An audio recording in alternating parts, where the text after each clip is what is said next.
नमस्ते दोस्तों, आपका स्वागत है मेरे चैनल डॉक्टर हेल्थ केयर में। आज हम बात करेंगे फीमेल्स में होने वाली आम समस्या के बारे में।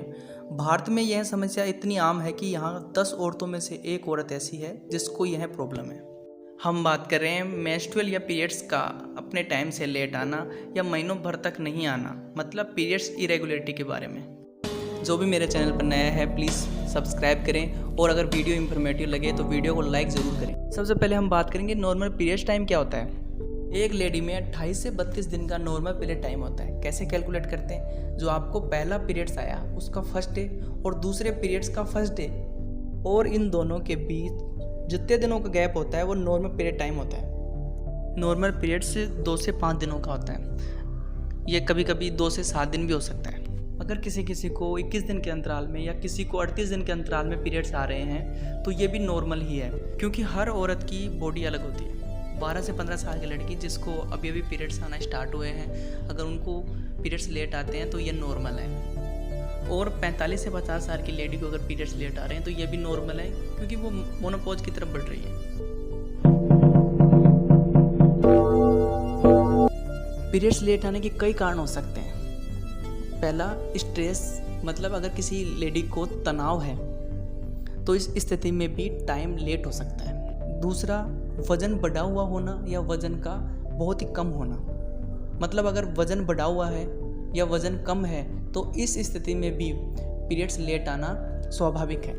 अगर कोई एथलीट या स्पोर्ट्स वूमन है या वो ज़्यादा मेहनत करती हैं तो उनको भी पीरियड्स कई बार लेट हो सकते हैं। चौथा कारण है थायराइड। अगर किसी को हाइपोथायराइड है या हाइपरथायराइड है तो इस स्थिति में भी पीरियड्स लेट हो सकते हैं। पांचवा कारण है डायबिटीज। अगर किसी को मधुमेह है तो ये भी पीरियड्स लेट होने का कारण हो सकता है। और सबसे लास्ट जो मुख्य कारण होता है वो पीसीओएस या पीसीओडी, हार्मोन का इम्बैलेंस। क्या होता है पीसीओएस, पीसीओडी, हम इस बारे में बात करेंगे। PCOS polycystic ovary syndrome, ovary की एक बीमारी का नाम है। आजकल की पॉपुलेशन में इसकी मात्रा बढ़ रही है। ओवरी का एक ही काम होता है, अंडा बनाना।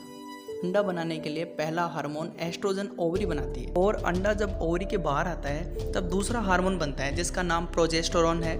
इन दोनों की मात्रा और संतुलन जरूरी होता है रेगुलर पीरियड्स के लिए।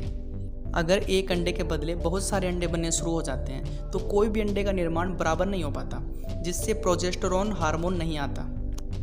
एस्ट्रोजन की मात्रा बढ़ने से औरत का वजन बढ़ सकता है और प्रोजेस्टेरोन नहीं आने की वजह से पीरियड्स रेगुलर नहीं आते। अगर पीरियड्स रेगुलर नहीं होंगे तो प्रेगनेंसी रुकने में प्रॉब्लम हो सकती है। और इसके अलावा टेस्टोस्टेरोन हार्मोन एक ऐसा हार्मोन होता है जिसकी हल्की सी मात्रा हर औरत में होती है। पीरियड्स इरेगुलर रहता है तो इसकी मात्रा भी बढ़ सकती है। इसकी मात्रा बढ़ने से औरत को चेहरे पर बाल आ सकते हैं, हेयर फॉल हो सकता है। जब भी किसी को हाइपोथायराइड होता है यानी थायराइड की मात्रा कम हो जाती है तो ओवरी का फंक्शन ठीक से नहीं हो पाता।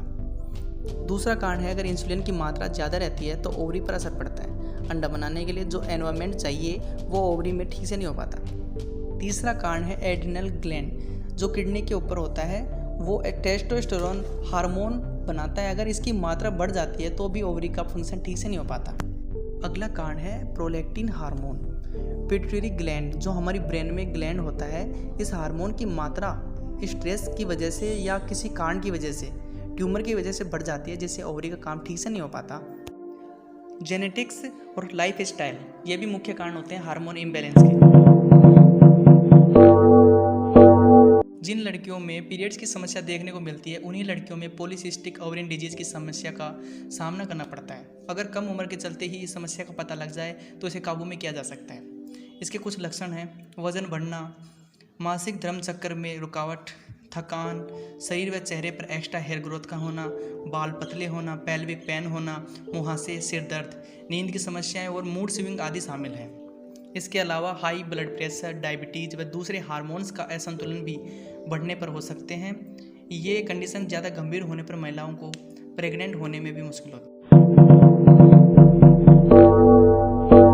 अपनी डाइट में प्रोटीन और फाइबर जैसे हरे पत्तों वाली सब्जी, साग, ब्रोकली, पालक, गाजर, फल, सेब, अनार, कीवी ज़्यादा लें। अपनी डाइट में रागी, ज्वार, बाजरा को शामिल करें। केला, आम वगैरह ज़्यादा न खाएं, क्योंकि इस कंडीशन में भी आपको डायबिटीज़ जैसा रेस्ट्रिक्शन करना है। हेल्थी फूड के साथ अपनी जीवन शैली और डेली रूटीन में थोड़ा बदलाव लाकर इसको रोका जा सकता है। वजन कंट्रोल करें, नियमित एक्सरसाइज करें, घरेलू उपाय करें, सही लाइफ स्टाइल का चुनाव करें, खान पान का ध्यान रखें। आयुर्वेद में कुछ औषधियाँ हैं जैसे अशोकारिष्ट, अशोक की छाल का चूर्ण, लौद्र चूर्ण, पतरंगा शव